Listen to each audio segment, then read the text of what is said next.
In the study of production in microeconomics, average product (AP) and marginal product (MP) are crucial measures of a firm's efficiency and productivity. They both relate to how much output is generated from a given input, typically labor, while other inputs are held constant in the short run. Let's define each term and then discuss their interconnected relationship. Definitions. 1. Average product (AP). Definition. The total output or total product produced divided by the total quantity of a variable input, e.g. labor used. It represents the output per unit of that variable input. Formula. AP equals Frisatex total product, TP text quantity of variable input, L intuitive core.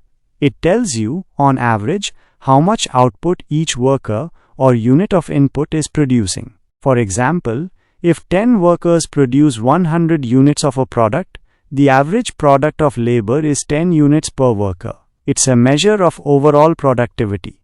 2. Marginal product (MP). Definition. The additional output generated by employing one more unit of a variable input while holding all other inputs constant. Formula. MP equals Frac change in total product, delta TP, Dext change in quantity of variable input, delta L, intuitive core.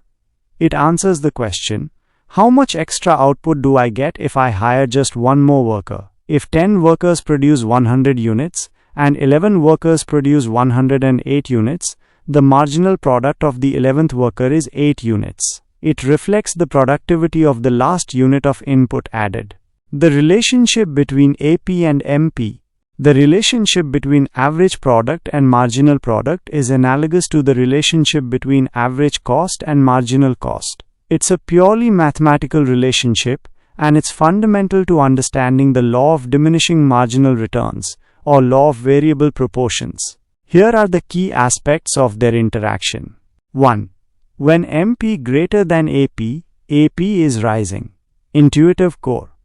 If the additional output produced by an extra worker, MP, is greater than the average output per worker already employed, AP, then adding that worker will pull the overall average up. Think of a cricket team's average score. If the new batsman scores more runs in his innings, MP, than the team's current average, AP, the team's average score will increase. Graphical representation. On a graph, the MP curve lies above the AP curve when the AP curve is sloping upwards. 2. When MP less than AP, AP is falling. Intuitive core. If the additional output produced by an extra worker, MP, is less than the average output per worker, AP, then adding that worker will pull the overall average down. In the cricket analogy, if the new batsman scores fewer runs than the team's average, the average score will decrease. Graphical representation. On a graph, the MP curve lies below the AP curve when the AP curve is sloping downwards. 3. When MP equals AP, AP is at its maximum point. Intuitive core.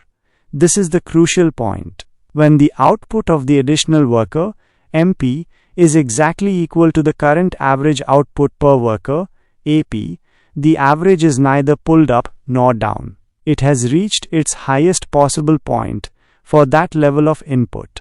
Any worker added before this point had an MP higher than the AP, pushing it up. Any worker added after this point will have an MP lower than the AP, pushing it down. Graphical representation. The MP curve intersects the AP curve from above at the AP curve's highest maximum point.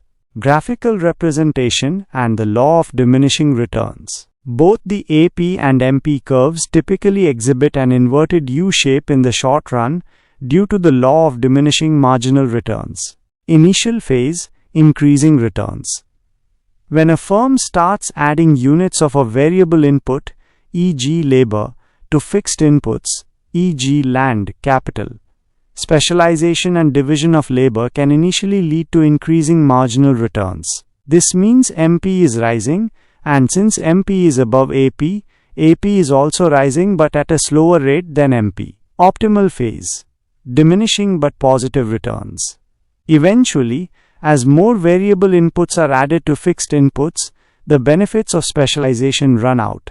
The law of diminishing marginal returns sets in, and the marginal product of the variable input begins to fall. Even though MP is falling, as long as it's still greater than AP, AP will continue to rise. Maximum AP. The point where MP intersects AP from above marks the maximum point of the AP curve.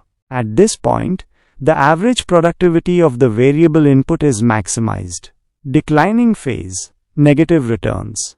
As more and more variable inputs are added, the fixed inputs become overutilized, and congestion or inefficiencies arise. The marginal product can become negative, meaning that adding more variable input actually reduces total output. When MP falls below AP, AP also starts to decline. MP will decline faster than AP and can become zero or even negative, while AP will always remain positive, as long as total product is positive. Importance of the relationship.